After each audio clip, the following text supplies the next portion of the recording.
విరాట రాజ్యంలో పాండవులు ఎవరికీ తెలియకుండా జీవిస్తున్నారు. కానీ ఒక వ్యక్తి అహంకారం, అధికారంతో ద్రౌపది జీవితాన్ని నరకంగా మార్చేయడానికి ప్రయత్నిస్తాడు. అతనే కీచకుడు.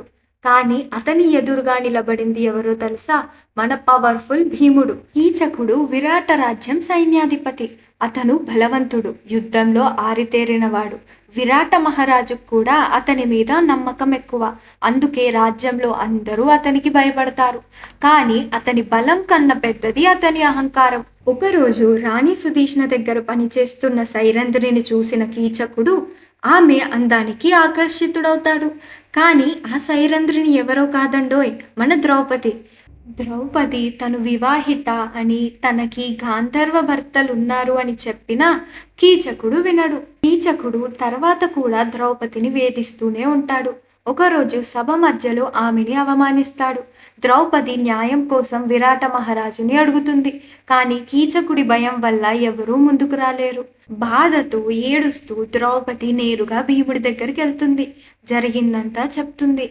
ద్రౌపది అవమానం వినగానే భీముడి కోపం అగ్నిపర్వతంలాగా పేలిపోతుంది.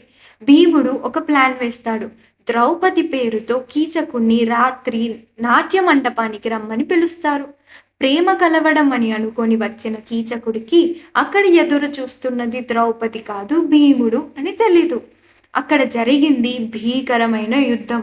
ఇద్దరు మహాబలవంతులు ఒకరినొకరు ఢీకొంటారు. కానీ భీముడి బలం ముందు కీచకుడు నిలబడలేకపోయాడు. ద్రౌపది అవమానానికి ప్రతిజ్ఞగా భీముడు కీచకుణ్ణి సంహరిస్తాడు. అతని అహంకారం, అధికారం, దురాశలు అక్కడే అంతమవుతాయి. కీచకుడి మరణంతో విరాట రాజ్యం మొత్తం గడగడలాడిపోయింది. అందరూ ఇది సాధారణమైన మనిషి పని కాదు అని అనుకుంటారు.